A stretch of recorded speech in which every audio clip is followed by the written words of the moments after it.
Here we are, episode 38 of the Two Russells podcast. And before we come on to today's guest, I just wanted to reflect a little bit about last week and Simon. I mean, goodness me, Barbados. What an interesting story that was, wasn't it? Iceland and Barbados and all that goes in between. And I think not only was it a very interesting story, but another example of how, you know, he recounted, didn't he? Getting to the gates of that development one day, and the gates are closed, the business is out of business.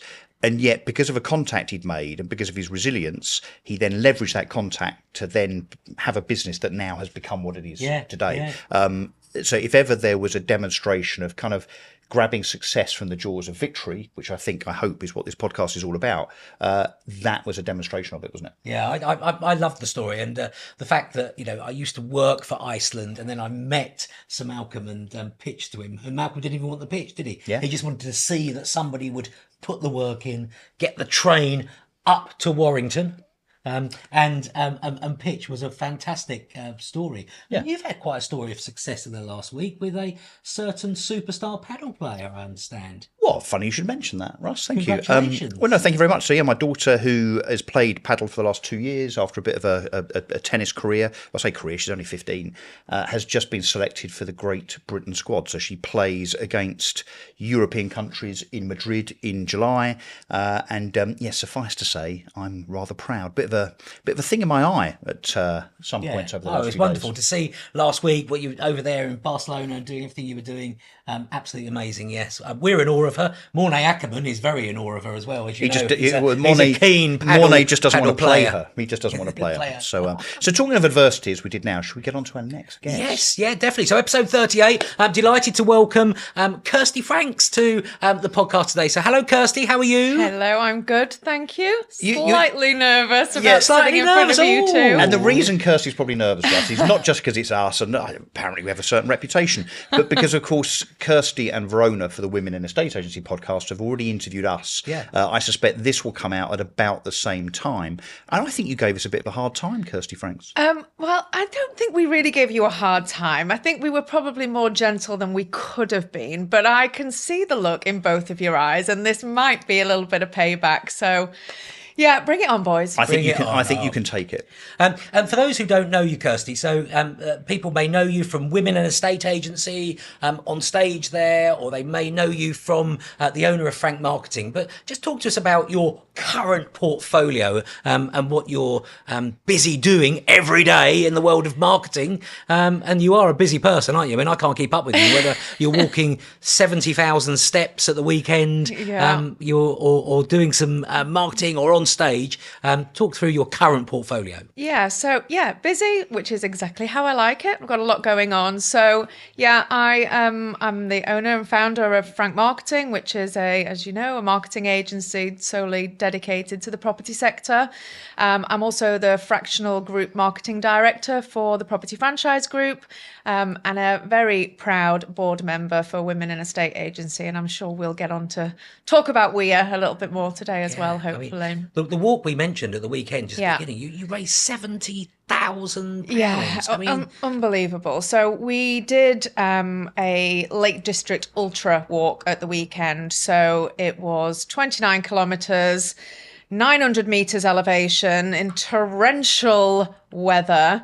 And we were doing it all to raise money for Breast Cancer Now in memory of Sarah Edmondson. And the weekend was tough for sure. I definitely underestimated it, but the most special, magical weekend remembering Sarah. So still a little bit emotional about it. Yeah, I mean, the pictures going over LinkedIn and social media, and were just so many happy, smiley faces with in the rain. On. We were all covered in sparkles. Yeah, you even got Josh Rayner in sparkles. We even got him in sparkles. Well, any excuse for Josh to have sparkles on his face. It's, we know it's his penchant, don't we? So should we go back to the beginning of Kirsty Franks?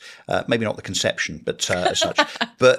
And your background and kind of where you come from, because you have quite an interesting father in your background, don't you? So can we talk about him for a sec? Yeah, of course we can. So I had a little bit of an unusual childhood, I guess, unusual upbringing. I mean, I had the most amazing childhood. But my dad was a singer in the 60s. And he then went on to be a music agent, and they had a music agency that he and my mum ran together. My childhood was very much around being out on tour, at gigs. Well, can we talk about some of the famous bands that he represented, some of the famous people? Because, I mean, they're epic. Names, they're aren't they? epic, Yes. in music history. So, don't be too humble. Let's show off a little bit. So, he managed Electric Light Orchestra, Wow. Manfred Mann, the Trogs, the Searchers, Jerry and the Pacemakers, and Jerry was my dad's best friend. They were best men at each other's weddings, and Jerry is my godfather. Wow. Wow. Who knew? And I should, Very cross-immersive, so isn't I it? really Yeah, should yeah, be so, a yeah. Liverpool fan, Yeah. but I'm not. And Yeah. that was I'm very disappointed you've got red in your logo, to be honest. Yeah. So would you go as far as saying your dad was an entrepreneur? He was a showman. My dad was 100% a showman. So, he was absolutely my hero, my dad, and I just he a good loved dad? to. Yeah, a great dad, very, very hands-on, despite the fact that he'd be away on tour and he'd be here, there and everywhere. When he was at home, he was very hands-on. He would be up making breakfast, take us to school. He was the cook in our house. He loved cooking. He was strict for sure, but definitely the fun dad as well. I think when my sister and I were ever in trouble, we would know about it because he would lose his quite Yes. quickly. But he'd come down quite quickly as well, and then be like, give us a hug and go, "Oh, don't worry about it. We'll move on to the next thing." But I was in awe of him. I used to love watching him on stage. He and I sang together a lot, so we'd spend a lot of time sitting at the piano and singing. He'd play, I'd sing. We'd listen to a lot of music. And then would you go off to a drama school or? Well, so I was always sure that I would be in the entertainment industry. It's how I was brought up. It's what I wanted to do. I wanted to sing. I wanted to act. There was no other option for me. That's what I wanted to do. But my dad absolutely didn't want me to do really? that. Okay. Yeah, he didn't want me to be in the industry. He wanted me to get a proper job. I'm not sure whether I've lived up to that. We'll come on to that. But he knew how tough the industry is. And it is. It's brutal, the entertainment industry. And he didn't want that for me. And do you think he meant for women in particular? I mean, I was his little girl, so he wanted to protect me. Yeah. And he'd maybe seen the behaviour of some of these kind of, male celebs, singers, whatever, and we're talking back in the day, right? 60s and 70s, a different time. Yeah. Probably thought, not only is this not a great industry in terms of reliability, consistency and so on, but back then, I mean, certainly not a great industry for women, I wouldn't have imagined. No, absolutely not. And I think, like you say, it was a party time back then in the industry, and I'm sure there was a big part of his thinking that wanted to wrap me in cotton wool and protect me from that. But actually, probably the larger driver as to why he didn't want me in the industry was because it's not stable and there's a lot of hardship and a lot of rejection. Not everyone makes it. And not everyone makes it. And you may get a good gig and you may lose it the next week and you may be in and out of work. And that's a really challenging place. For him, starting as a singer, he soon realised that actually the longevity for him and how he would be successful was to go down the agency side of things rather than the kind of entertainment side of things. So you ignored his advice and enrolled in drama school? Yeah. What about I your did. sister, Kirsty? Was she going that route as well? Not showbiz at all, my sister. No, she was the equestrian one in the family, and her and my mum were big into the ponies. And she's not entertainment at all, not her bag. Just me, and I was like, I'm going to make this. This is fine. Did drama and theatre and did drama school. And I got quite a bit of work. I did quite a lot of theatre. I did some corporate work. I did some TV work. I did a panto season. Are there any adverts that we can dig up on YouTube? There is absolutely zero chance sure? I'm going to direct you in any way, shape, We found or Alice form. Bullard.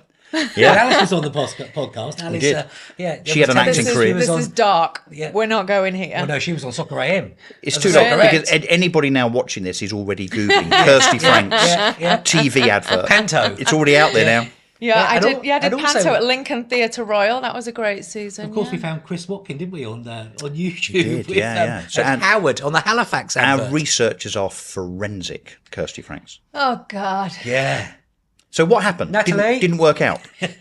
Well, I'm not acting right now, am I? I'm sitting on your chair talking are about you? marketing. Or are you? Well, no, I know. Are we seeing the real Kirsty Franks? You are definitely. I'm not that good an actress, evidently, because I didn't make it. But didn't you nearly make it? So I was doing a lot of auditions. I went to, I got invited along to a casting call, an audition at Emmerdale. Which was, as a Yorkshire girl, you know, that was a great opportunity. But I walked into this room, into this audition, and there were around 20 other girls in this room, all 5'5", blonde hair, brown eyes. It's like walking into a room of clones. It's Really? weird. So you think, okay, all I can do is my best. All I can do is put my best foot forward. But this is anybody's game. You've no way of standing out in this crowd. And what would you have to do in that situation? They'd get you to read part of a potential script, would they? Yeah, well, you'd read part of a script just in a room like this to start with. If you get through that stage, then they put you in camera, put you in front of camera. You look very different on camera as you do off camera, as you know. Then if you get past the camera check stage, then they would put you in with one of the other actors to see. That's like a chemistry audition. Then at that point, Or one of the real actors? one of the real actors, wow, who okay. you'd be up against. So they see if you've Dingles, got was it? chemistry on camera. Anyway, I didn't get the Emmerdale Can gig. you remember any of the script? No, I can't. You sure? I was 17. This is a You long must remember a time line or ago. two that you can come now for us. No, don't make me do acting skills now, Russell. Come on. The setback is part of that journey, isn't it? I think in acting. So Yeah. And I didn't get as very far in the Emmerdale audition. I got to the in front of camera piece. I didn't get to in front of the other cast. But then 2 days later, we got a phone call. My dad was my agent, obviously, to say from Coronation Street to say they are casting for a role. They've spoken to the casting team at Emmerdale. I'd been recommended to go for an audition at Coronation Street. So I went along, did the first bit of the audition, did the bit in front of camera, did the bit with the cast, did quite a few auditions at this point, and got told I got the part. And this was like, oh my God. yeah. And I'm how old are you? excited. How old are you at this 17 point? at this point. Yeah. You get a part on Corrie. Really I got a part on fantastic. Corrie. I'm like, In the Rovers. Dad, you told me that this was not a good idea. I've got a part on Yeah. Corrie at You've 17. made it already. I Yeah. have made it. So we were all absolutely over the moon, told everybody, oh my God, Kirsty's going to be on Corrie. This is amazing. That was on the Friday that I got told I got the Imagine part. if Instagram had been around at that time and all that sort of stuff. Look at me. I would have gone wild on Insta Yeah, at that yeah. point. Well, no, they'd have made me sign an NDA, yeah. I'm sure, until it had been announced. But on the Monday, we got a phone call to say we've had another girl come in and we've put her through casting and we've given her the part. Sorry, it's not yours anymore. Oh my God. Is she still in it today? She was in it for a long time. It was Lucy Jo Hudson. Okay. Could you then not watch Corrie? She wasn't my favourite person. Not her fault though. She didn't do it on purpose. Let's Yeah. be fair. I mean, look, but that is the cutthroat dog Yeah. world of media. I right? was heartbroken. And I mean, to go from up here, like I've got it. elated, Friday and to Monday. Yeah. literally to crash down. Yeah. And my dad was heartbroken for me because he was very much protector. And did he say, alpha male? I bloody told you so? No, he didn't, but I knew he was thinking it. He just wanted to wrap me up and make me feel better. But yeah, devastated. And from that day, I have never acted again. Right. That was it. Knowingly. On camera. Yeah. I didn't have a thick enough skin. I couldn't cope with the rejection of it. I was 17. I was a baby. I had no life experience. I was cocky and thought that I was great and suddenly realised, actually, you're not that great. And I decided that I couldn't cope with it. and decided to go and get a proper job. And actually at the time I'd also been working in my parents' agency, helping out, kind of doing admin and bits and pieces for the agency. And I didn't want that either. I didn't want to continue doing that. I realized that I needed to go out and get out of the kind of bubble that I was living, this entertainment bubble that I was living in. Well, it sounds like as a consequence of that rejection, you wanted to turn your back on media, full stop. Yeah, Because because and understandably you were a bit bitter and twisted. Yeah, no, I was heartbroken. I was gutted about the whole thing, but I also I'm not one to stay down for very long, and that's with me. That's been with me throughout my whole life. So when I take a knock, knocks can hit me hard, but I don't stay down for very long. You recover. It gives me that fire in my belly to go, right, what's next? What am I going to do? So what was next? So we lived in York. There was this big American financial services company, this big office. And I knew a few people that were working there. Looked like they were having a good laugh as well as working. I went and got a receptionist job. So I was on the reception of this big financial... You were 18, I was first 18, job, first job. I hadn't been to uni because I'd done drama school, and it almost became a little bit like my uni. There was a great bunch of people that worked there. We worked hard, we partied hard. And because it was an American company, all of the marketing was done from the office in Atlanta, and they didn't have a marketing team within the UK. So I was on reception. I kind of got to know everybody. So I kind of was looking at what's happening around the business. Getting curious around different departments. Yeah. And I was curious, Russell, and that's exactly the word. And I was very much... I think I can do more. I want to do more. So I started talking to different people in the business, started talking to the sales team and saying, how are we running marketing in the UK for a UK audience that it's all been run from the US? How do they know what they're saying and what they're doing, and how is that going to work? Why don't you let me help a little bit? I think I can help at events. That was pretty ballsy at 18 years old as a receptionist. Yeah, I was pretty ballsy, yeah. And I had zero marketing qualifications. But nothing. I was a failed actress. But is it because you obviously had some kind of affinity, some kind of penchant for marketing? You kind of realised that it was something that excited you? It's the creativity side of things. So for me, I knew that I had to end up doing something where I could be creative. Arts is obviously creative. And, I was never going to end up in finance or, a role where I couldn't add some flair to it. So I very quickly saw that this was something that I could do, that I could be at events, that I could look at marketing and see what was good and what wasn't good, that I could, I was really good with words, and I knew what was right and what was wrong in terms of messaging. So the sales director there at the time said, yeah, come and join the team. Get involved, give us a Fantastic. go. First thing you got to do, get on a plane over to Atlanta and see what the hell they're doing over there. Right. So at 19, then at this point, I went on my own over to Atlanta to see what was going on in the marketing team. Wow. And within 18 months, I was running the marketing function, and I had then gone to night school while I was doing all of this and got my CIM qualifications at the same time. And is this, do you think, your dad's work ethic rubbing off on you?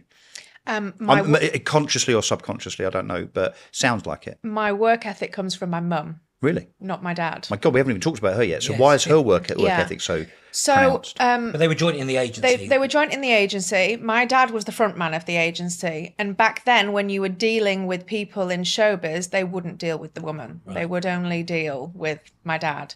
My mum did all the work and the hard graft in that agency, but was absolutely in the shadows, and my dad was the front guy. Yeah. So I definitely get my kind of confidence and kind of flair from my dad, but my work ethic, my mum is a powerhouse. She kept the wheels on that bus. She kept the wheels on him. She ran that agency. She made sure that it was successful. And when I was 10 years old, my mum had a really bad horse riding accident, broke both her arms, both her legs, ended up in hospital for 6 months. Oh, God. My dad crumbled without her there running everything at that time.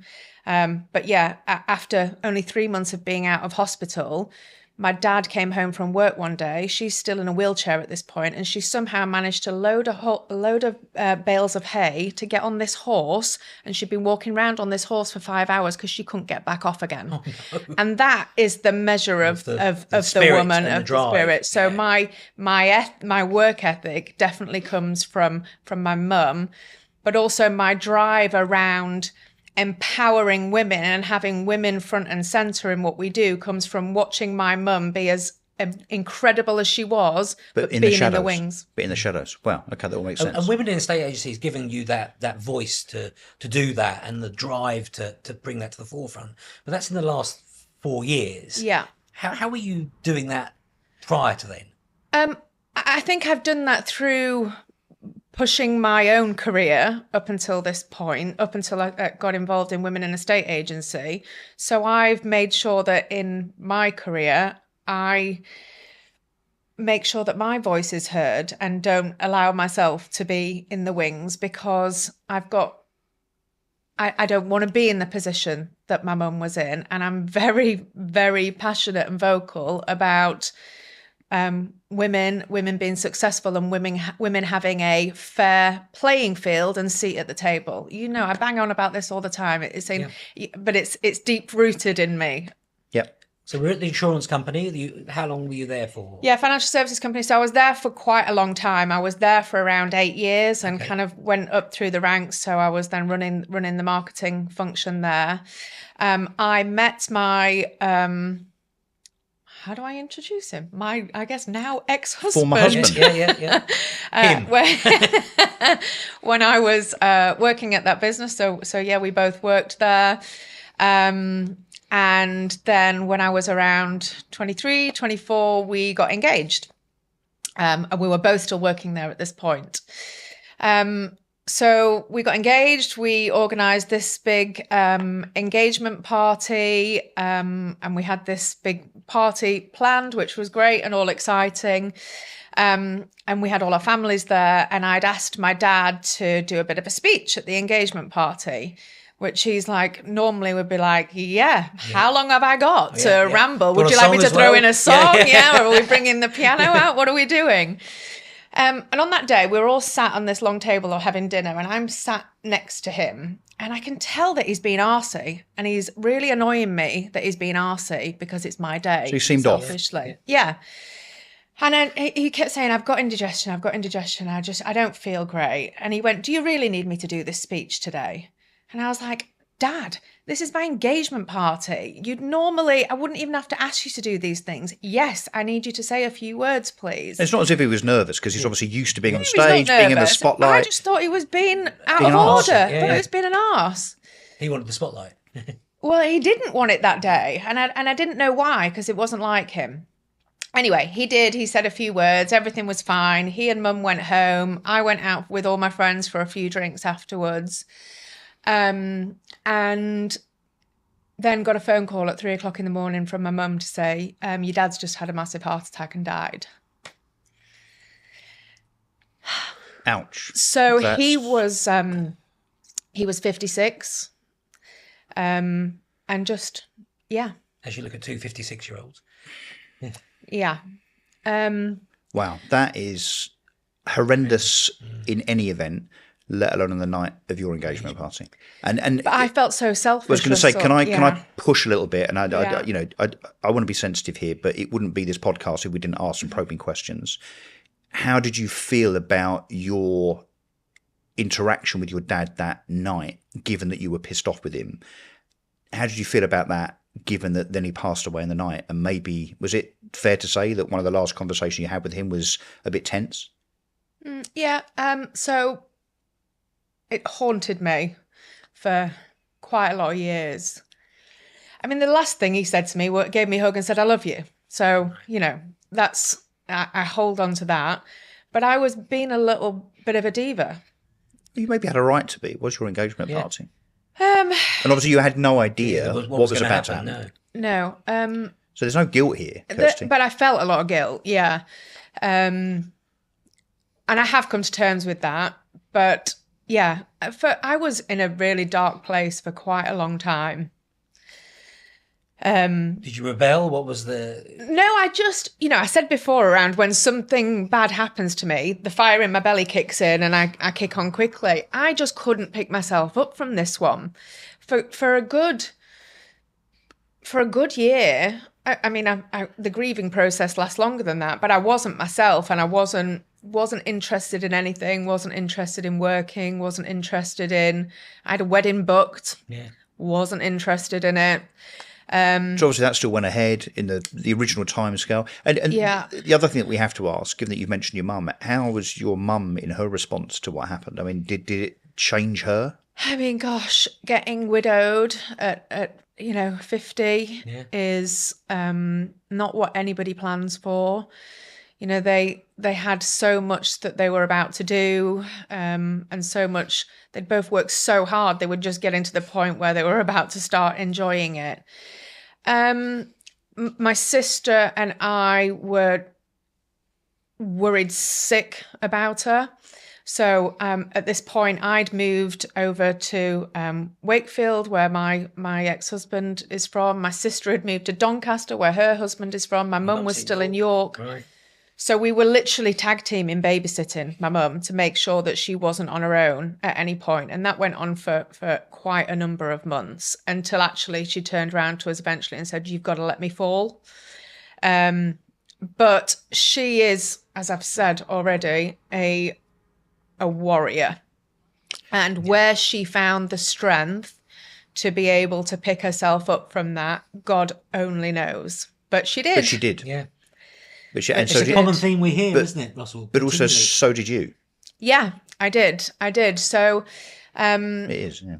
after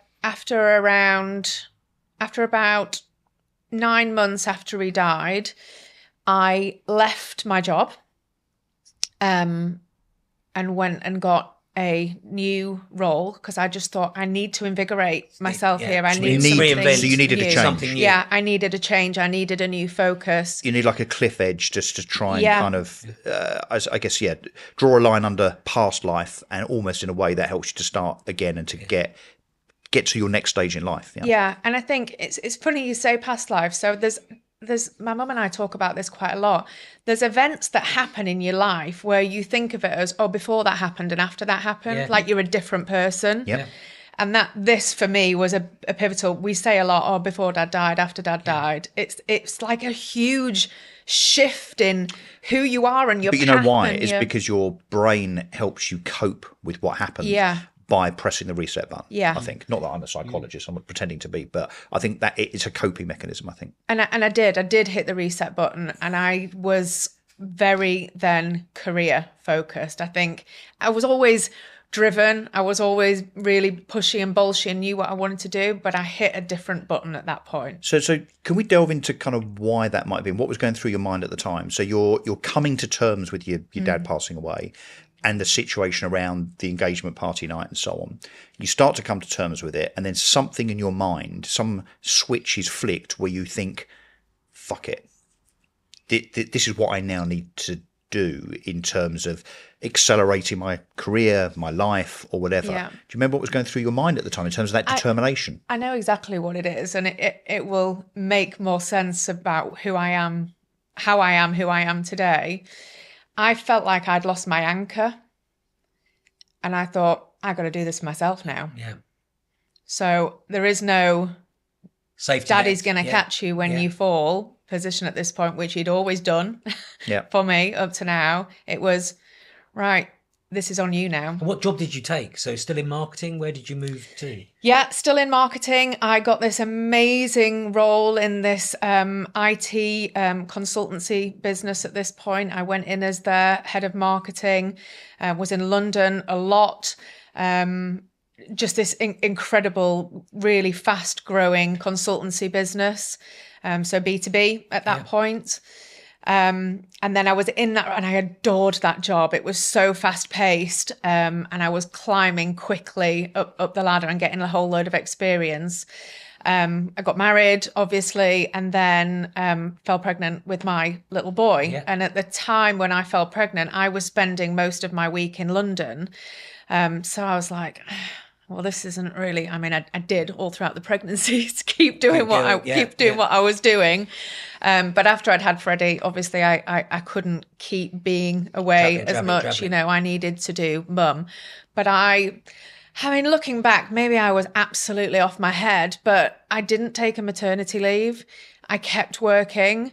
I was obsessed at this point about being successful and keeping working.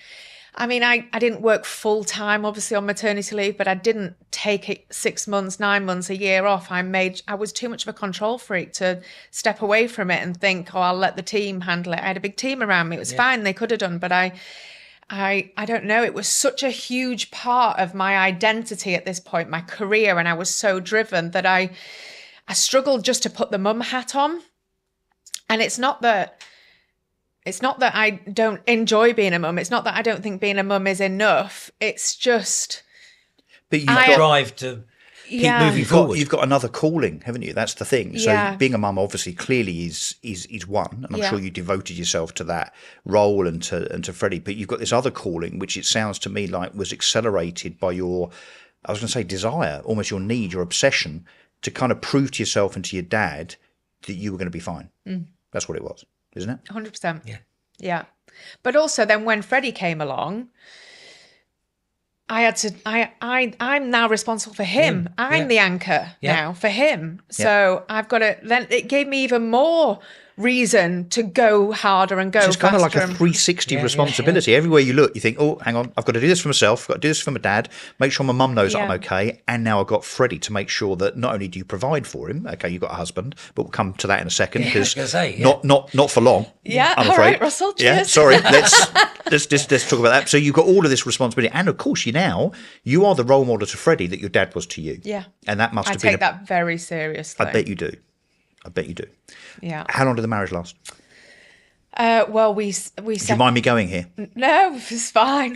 He's gone. I think we're doing it anyway. Yeah, we're in. We separated when Freddie was 2. That's tough. Right. Yeah. So he doesn't know And any yet different. again, Freddie. you find yourself brushing yourself down. Yeah. To go, right, I've got now a new challenge. Single mum, business to grow.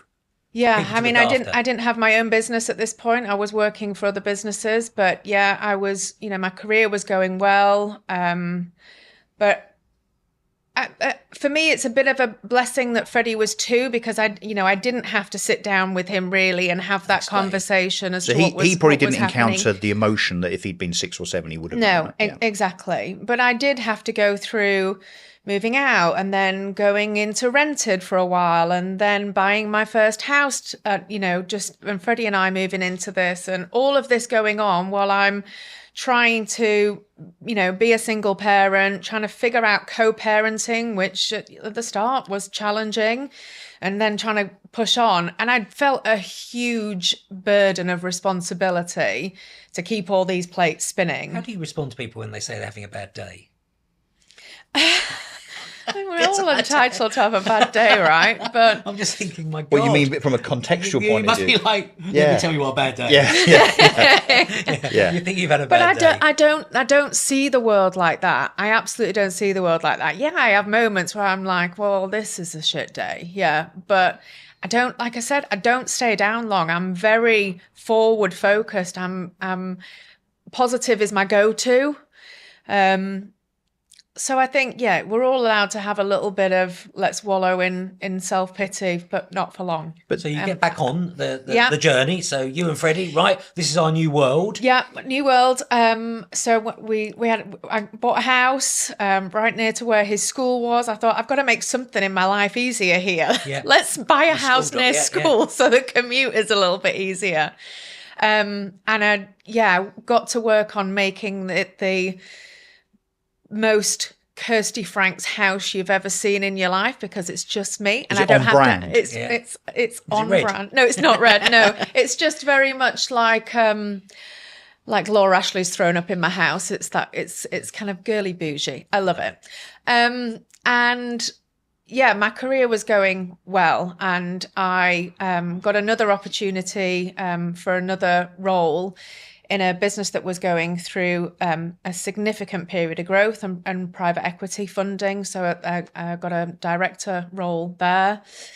And I'd kind of then over these next kind of 4 or 5 years made a name for myself as going into marketing director roles for businesses that were going through either periods of significant change or most importantly, going through private equity investment and everything that is needed from a kind of marketing strategy and brand perspective to make that happen. And it was when this is when I was approached by a recruiter, not Rayner personnel. Sorry, Josh, he wishes he got What, you this mean there's gig. others? No. I wouldn't know of any others, but there you go. I was approached by Lomond to come and join their board. This is the first time you're going into property. My first property furore, as they were going through the merger with Linley and Simpson. So I joined Lomond as their group marketing director, which was great. Everything from setting up the team, the strategy, the marketing, multi-brand, multi-channel strategy. So I'd been going through these businesses doing this kind of similar process, and I had an itch that I couldn't scratch. And I knew deep down that I probably couldn't work for other people for much longer. Right, that was starting to... Yeah. It was constantly niggling, and it had been niggling in my head for quite a number of years. But you kind of go back to I'd had to start again, set up life again, learn how to be on my own. Jumping from a very nice salary into a self-employed own business felt a bit irresponsible. Yeah, But at the same time, you needed to stretch your legs. I mean, unleash the full Kirsty Franks. Yeah, I knew I had more in the tank. Yeah. And I think we've discussed this before for ourselves, and we discussed it on your podcast around you suddenly think, look, if I work as hard on me as I do for other people, this has got to work. But still, it's very difficult to say goodbye to a nice salary, all the benefits, the team, everything that goes with it. But It's a notwithstanding the big word, which is I think is the most significant word in these scenarios, which is the word risk. Yeah. So it's a risk to go and work for yourself. So whether you become a self-employed estate agent or you set up a marketing business or a recruitment business or whatever, there's risk. But you arguably took more risk than most because you're a single parent. So you've got, in terms of childcare, in terms of the financial responsibility, you've got a bit more to lose, right? And a bit more to navigate. Yeah. I mean, from a financial perspective, it's all on me. It's all on my shoulders. I'm a one income household. Freddie's got a great dad and a great relationship with him. So from a support perspective, we co-parent, that's obviously helpful. I wouldn't be able to do what I do if I didn't have that support from him as in that way. But financially, it was all on me. It is all on me. So that felt like a risk that for a while I was battling in my head whether that was a sensible thing to do. And then I took the jump. Did it? Yeah. And when was that? Clients with you, or was it Frank Marketing day one? I set doors, out desk open. I set out as a consultant on my own. Okay. That was the idea at first. I was going to go and be a fractional marketing director, a fractional CMO, do consultancy. And when was this? What year? That was 3 years ago. Wow, is that all? Wow. Yeah, 3 years ago. And how's it going?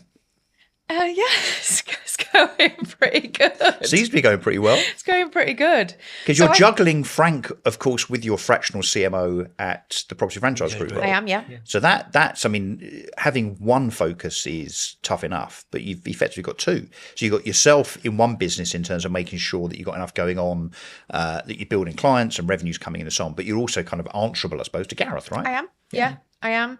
So when I set off on my own, I did some freelancing work, I did some consultancy work, and I realised very quickly, well, there's a ceiling to this because my diary's now full and therefore I can't charge out anymore because it's just me. So this model's not going to work. So I need to start the agency. So that's when I launched Frank, yeah. And you're going up, and then every 5 years, 3 years, whatever it may be, something hits you. And during this time, you had a health scare. Yeah, we're going there, are we? A pretty serious health scare. Well, I think because it's relevant because you're continually bouncing back, aren't you? And thinking, right, I'm going to deal with this, dust off and go again. So as if you hadn't had enough challenges and now you got the challenge of running your business. Yeah. What happens? Yeah, so I'm running the business. I'm answerable to Gareth at TPFG. I've now brought on an MD, my business partner in Frank, and I've got a whole team of people there who are. And how big's the business? How many people? 5 people in the business. So I've got people are relying on me. And you're a big figurehead, aren't you? You're out there. You're promoting Kirsty Frank, and Frank Marketing follows. Well, That's why I saw. I don't know how to answer well, that. I've known you now probably for 4 years, and you're a powerful person when you walk in a room. Well, thank you, Russell. That's very, very kind of you. All I'm trying to be is authentic. And that shines through, but it's you. You're the brand. Well, no, my personal brand certainly helps, but Frank Marketing is the brand and the team and what we deliver. I just happen to be fairly well known and be the front of some of that. You've punched through yeah. that. You have. Yeah. Let's go back to this challenge. Yeah. Sorry to No, I labour know. it. So- and it might be uncomfortable, but we did talk before this. You said it was okay to talk about it. And, just as a caveat here, the reason we push these things is because what Kirsty I think is about to describe, in amongst all her other challenges, is something that probably, if you're in a similar position, you might actually be inspired by in terms of how people like Kirsty get past it. Yeah, so it was my 40th birthday last year. And at the end of 2023, right at the end of 2023, I went just for a routine smear test, as we all women have to do when we get the letter through. Then early 2024, I got told there's abnormalities, something's not quite right. But again, didn't think much of it. I speak to enough women that that's not abnormal. Well, excuse the pun, in itself. And as the weeks went on, they're sending me for more and more tests. And at that point, you start thinking, something's not quite right here. They're getting me in quicker. The frequency of these appointments are ramping up. They think something's wrong. And then a month before my 40th birthday, I got the phone call with, the news that I was fearing but hoping I wasn't going to get. Now, the message that I got from the consultant at that point was, we have caught you fairly early, but you need to go and have an urgent full hysterectomy. Wow. And I was just about to go out to Portugal with the girls for my 40th. And I was like, how urgent are we talking? Because Kincher is calling. Yeah. I've got plans. They actually let me go and have my holiday. And I went into hospital the week, like a few days after I came back from that holiday. But some people might be surprised by that you've got the spectre of, this issue. And you go anyway, but I suspect you probably needed that, didn't you? To get together with the girls and kind of, because you told them, presumably. Yeah, I told them, and they were like, my girls are incredible, my rock. Yeah, I needed it. We were talking about a 2-week difference in terms of the date of the operation, and I sat down and spoke to my consultant. And I just said, if you tell me that we need to do it 2 weeks sooner, then I will do as I'm told for once in my life. Yeah. But if it's not going to matter in but the if scheme it's of not things. going to make much of a difference, please let me go and have this minute. Yeah. And here you are faced again with a long rehabilitation, recuperation process. Well, I probably underestimated it because I went in for the hysterectomy. I went into hospital on my own. Why am I not surprised? Thinking you'd be in and out, back to work the next day, didn't you? With my laptop. Yeah. I bet you bloody did, didn't you? I did, yeah. Yeah. 2 screens. And when I woke up from that operation, thank God my mum was there. When I woke up, all hell broke loose. What do you mean, in what way? I was having reactions to the anaesthetic. I was losing a severe amount of blood. I blacked out. It was just carnage in this hospital room. And they're red buttoning me, they're putting me on drips, on ECGs, all this is going on. And I looked at my mum and I said, what the hell's happening here? What the hell is happening? And was she calm? She was calm to me. I now know she wasn't. Right. I now know all hell was breaking loose in the outside, corridors outside. Yeah. But to me, she was a good support to you. Yeah. To me, she was amazing. So the operation didn't go all that well. No. And I ended up then back in hospital 2 weeks later. I had to have a further operation. And then my last operation I had was in December of last year. So just 6 months ago. Yeah, just 6 months ago. And this weekend, you walked 29 kilometres. Yeah.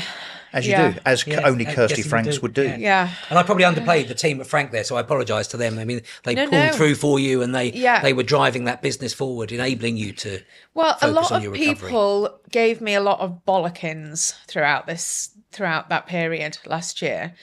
I mean, I remember after my second operation, waking up in the recovery room, in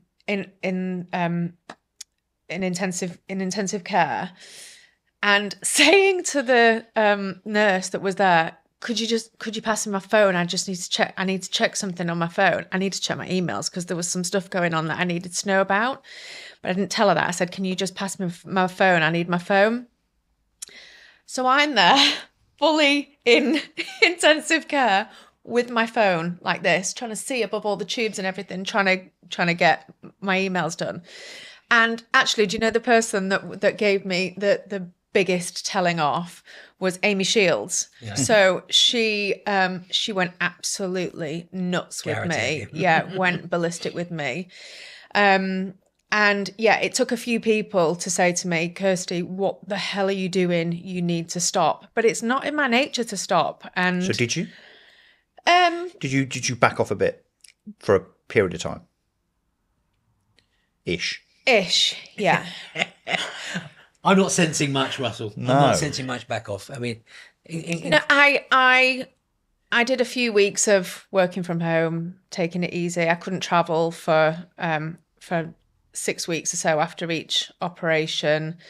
But yeah, after my last operation in December, I was back in the gym 8 weeks later, training and wanting. I'm into something called Deca, which Okay. is like high rocks. Oh, yeah. Yeah. I was hearing about High Rocks yesterday in London. The queue to get on a High Rocks at the event in London, which you probably put your name down for, Russell, is staggering, isn't it? It's the big thing. You cannot get a ticket. But to it's get my on these therapy. events. It's definitely my exercise is my therapy. But did I slow down a little bit for a small amount? I don't of think the time? words resilience and determination quite cover it, do they, Kirsty?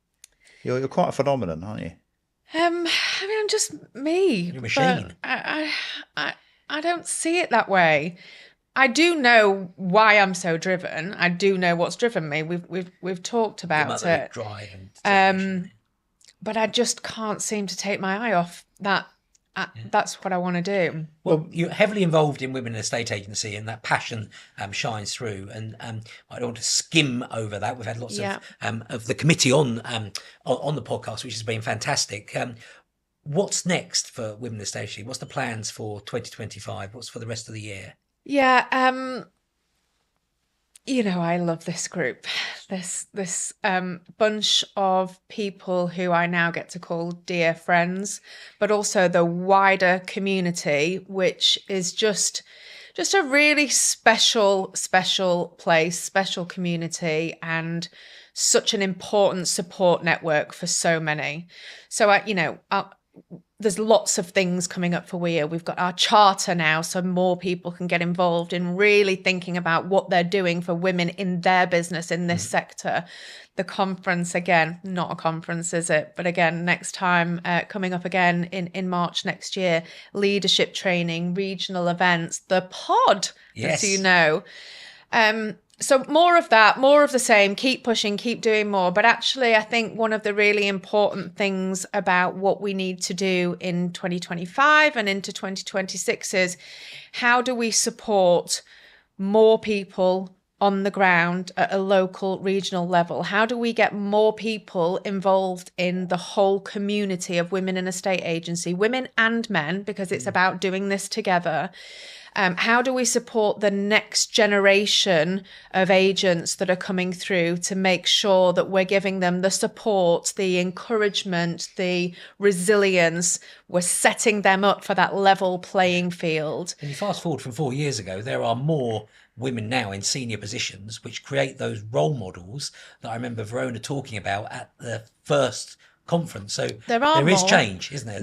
There are definitely more. change. We are making a difference. There is change, but we're still needed, because the imbalance between the number of females at entry level roles entering this sector and the number of females at board level and senior level roles is hugely disproportionate. Yeah. So something like 54% enter, and it's even higher. And yeah. Well, we can all count. This is a Mr. Ledbetter No, stat, but we can count the number of female CEOs at the top of property business on one hand.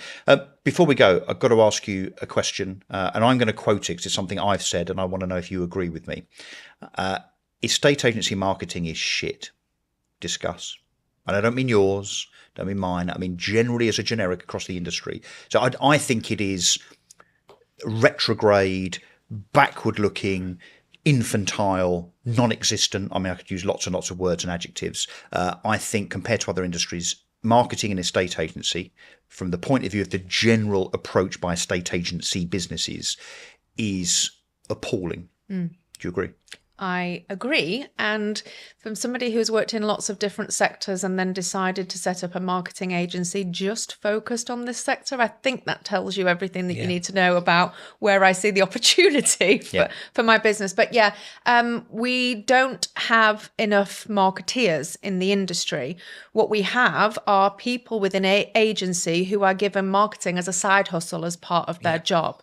So therefore, we cannot be surprised when we've got agencies who don't have a strategy and a plan, and not clear on who they are, their messaging, their brand, their branding. They're not delivering exceptional marketing consistently across all available channels, and they have absolutely no idea what results they're getting from the marketing that they're doing. No ROI is there on any just as a quick promo for me, if I can be indulged. Anyway, moving on. No, because it will come back to our conversations and future conversations that we have here on the Two Russells.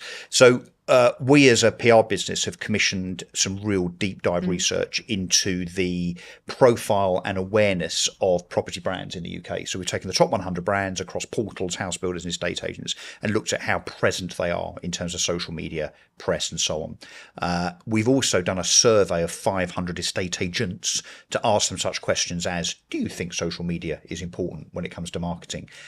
I'm not going to reveal what the results are yet. We'll do that later. In fact, I'm going to be on stage with Simon Whale and Christopher Watkin at the Kerfuffle conference next month, July, where we'll be talking about this in detail. Let me just say, because you'll be very interested in it, Kirsty, the results are maybe predictable, but eye-wateringly bad. Eye-wateringly bad. We have to, as an industry, step up and understand that the money that's been left on the table by estate agents and estate agency businesses is colossal on the basis that we are terrible at marketing. But anyway, if someone wants to contact you to talk about that subject in more detail, how can they get hold of you? LinkedIn, Instagram, wearefrankmarketing.com website. I don't think they'll struggle to find you. Yeah, I mean, I don't think they'll struggle to find you. You'll find me. No. Or in the Admiral Duncan with me, Josh, Russ, Matt Giggs, and a few others, Verona Doing a bit of Frankish, karaoke. Amy Karaoke. Shields. Who do you think's going to win at karaoke? Well, we know you're going to win at karaoke. Yeah, now we know the full story. Well, what an amazing story. And thank you so much for sharing with us and opening up. I think you'll be an absolute inspiration to those people out there that are faced with adversity thinking, how can I bounce back from that? You know, people who feel they can't go on, they will take huge inspiration. So thank you so much for joining us today. We've done a lot of episodes. We're about to shoot 39. So we will very soon be at 40, therefore. That's a bit of basic maths. I genuinely think, although they've all been really good and everyone has deserved their place in that chair, you have definitely been one of the best. Oh, Russell. Well, thank you. Kind words there from Mr. Quirk, which we don't get very often. So, Kirsty, thank you so much for coming on. So you've down to London yesterday, back up to Warrington, and back down to London Wakefield. tomorrow. Wakefield. It began with W. Same thing. It began with W. And so that's it. Episode 38 done. Episode 39 we'll be recording very shortly. It'll be out and a fascinating insight into the world of new homes. So all it leaves me to say is it's good night from me. And it's good night from him. Good night.